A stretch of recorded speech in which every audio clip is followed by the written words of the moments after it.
Chaque année, alors que nous entrions dans le temple, je repensais à cette fois où j'étais venu avec elle ainsi qu'avec mon père à Dacia pour prier.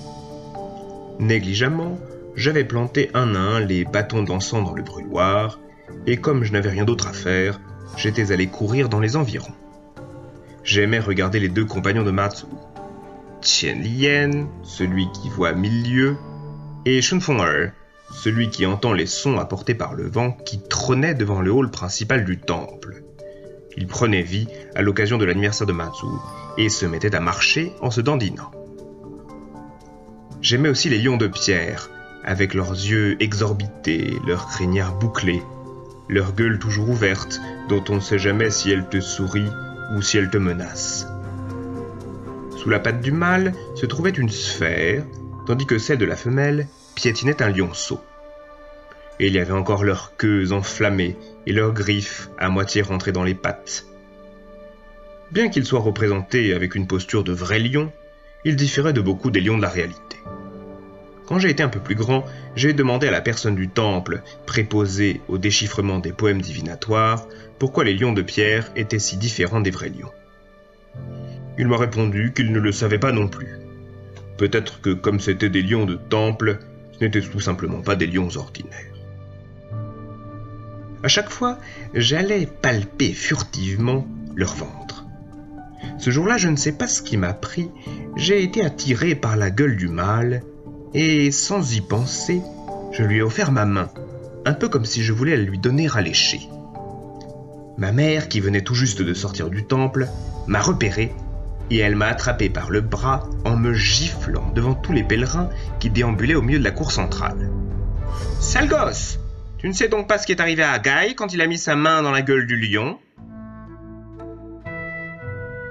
Un soir de la semaine suivante, comme je devais passer un examen le lendemain, j'ai été envoyé au lit particulièrement tôt par ma mère.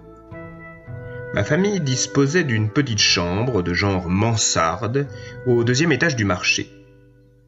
Juste en dessous était située la pièce de bain et l'espace dans lequel toute la famille rangeait ses affaires, tandis qu'au-dessus se trouvait l'endroit où nous dormions ma mère et moi.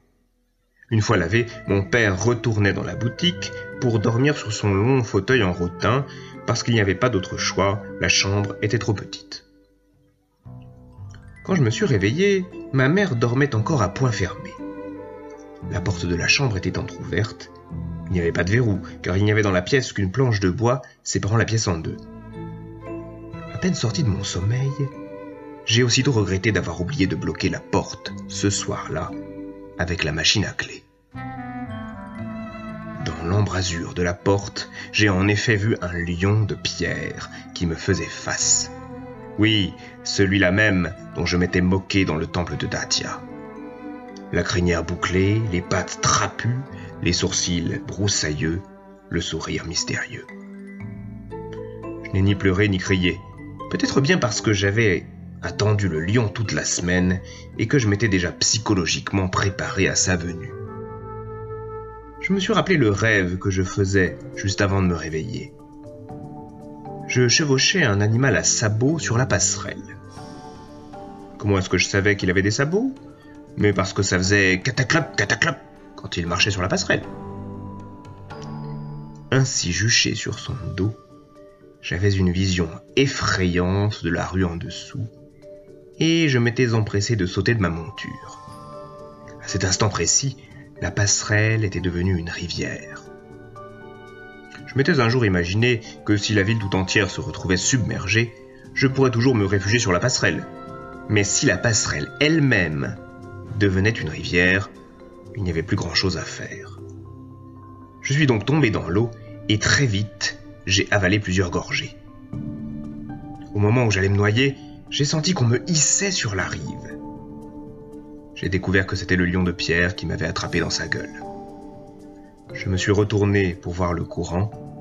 Le marché tout entier avait disparu, comme englouti.